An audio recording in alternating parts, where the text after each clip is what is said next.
Halo pemirsa Unhas TV yang bahagia, kembali lagi untuk Tahukah Kamu? Agar kita jadi tahu. Bersama saya Rahmati Ardi, hari ini kita bakalan membahas rencana besar pemerintah yang selalu jadi perbincangan, namun sebatas angan-angan. Redenominasi rupiah. Tiap ganti presiden selalu ada isunya. Tiap ganti Menke, kembali digagas lagi rancangan undang-undangnya. Selalu seperti itu. Tapi apa itu? Dan kenapa ini penting untuk kita? Apa itu redenominasi rupiah? Berdasarkan Kamus Besar Bahasa Indonesia atau KBBI, redenominasi merupakan penyederhanaan nilai mata uang rupiah tanpa mengubah nilai tukarnya. Sederhananya, redenominasi itu kebijakan membuat rupiah kita terlihat lebih simpel. Pemotongan jumlah nol pada pemecahan mata uang tanpa mengurangi nilai tukarnya. Cuma ngurangin 3 nolnya aja di belakang, tapi nilainya tetap sama. Tujuan utama redenominasi ini tidak lain adalah menyederhanakan pecahan uang agar lebih efisien dan nyaman dalam transaksi, serta efektif dalam pencatatan pembukuan keuangan, terutama untuk transaksi miliaran atau triliunan dan memperkuat citra rupiah di mata dunia. Untuk kawasan Asia Tenggara, pecahan Rp100.000 saat ini merupakan pecahan uang terbesar kedua setelah Dong Vietnam dengan denominasi Rp500.000. Jadi tujuan lainnya dari redenominasi ini biar perekonomian Indonesia bisa setara dengan negara-negara lain, guys. Jadi mata uang rupiah terasa lebih bernilai seperti mata uang negara lain gitu. Nah, ini yang paling penting. Banyak orang takut ini seperti Sanering. Redenominasi itu tidak sama dengan Sanering ya. Sanering itu pemotongan nilai uang. Uang kita dipotong nilainya tapi harga barang tidak ikut turun. Kita jadi mendadak miskin. Nah, kalau redenominasi dilakukan saat ekonomi stabil, angka nolnya uang dan harga barang sama-sama dihilangkan.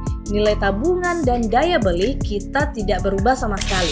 Contohnya, uang Rp1.000 hari ini setelah redenominasi bisa jadi Rp1. Kalau harga satu kue baroncong ini Rp1.000, setelah redenominasi harganya menjadi Rp1. Nilai baroncongnya tidak berubah, kita tetap dapat satu baroncong di harga Rp1. Beda dengan Sanering, uang kita dipaksa menjadi Rp1. Sementara baroncong tetap harga Rp1.000, kita jadi nggak mampu beli baroncongnya. Jadi jangan cemas, redenominasi itu adalah penyederhanaan angka, bukan pemotongan nilai uang. Rencana ini bukan barang baru ya you pips. Tahukah kamu, ide redenominasi sudah dibahas sejak lama, bahkan di era Presiden SBY sekitar tahun 2010. Adapun rencana redenominasi ini sebelumnya pernah diungkapkan Bank Indonesia saat pemerintahan Presiden Joko Widodo. Akan tetapi rencana itu mundur karena ekonomi Indonesia terus tertekan. Jadi, rencana ini selalu masuk dalam rencana strategis Kementerian Keuangan di bawah setiap Menteri Keuangan, termasuk di era Ibu Sri Mulyani, dan diaktifkan lagi oleh Bapak Purbaya sebagai RUU Luncuran. Intinya, pemerintah dan Bank Indonesia sudah siap secara konsep, desain uang, dan kajian ekonomi. Hanya saja rencana ini belum disahkan karena pemerintah sangat berhati-hati. Mereka nggak mau kita panik dan salah mengira ini adalah Sanering ya. Mereka juga butuh waktu menyiapkan semua mesin ATM, sistem kasir di toko, sampai ke sistem perbankan. Lanjut ke pertanyaan yang paling sering muncul. Apakah koruptor gelisah? Apa mereka ketar-ketir?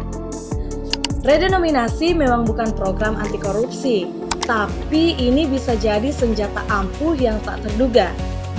Tahukah kamu, banyak koruptor menyimpan hasil kejahatannya sebagai uang tunai. Agar tidak terlacak bank saat redenominasi dimulai, uang rupiah tunai lama akan ditarik dan harus ditukarkan dengan uang baru. Koruptor yang menyimpan miliaran rupiah tunai terpaksa harus membawanya ke bank. Momen menukarkan uang tunai dalam jumlah besar inilah yang akan membuat mereka terdeteksi oleh sistem pelaporan. Uang mereka berisiko hangus jika tidak ditukar. Tapi tunggu dulu. Koruptor yang lebih cerdik sudah mengantisipasi ini. Mereka lari ke aset yang aman, emas dan dolar. Kenapa? Karena emas dan dolar tidak perlu ditukar saat redenominasi. Nilai kekayaan mereka tidak terpengaruh kebijakan rupiah. Jadi, kesimpulannya, redenominasi adalah upaya penyederhanaan yang baik, yang secara tidak langsung juga efektif menjebak uang haram yang masih berbentuk rupiah tunai. Ini adalah salah satu langkah maju untuk rupiah yang lebih efisien dan bersih.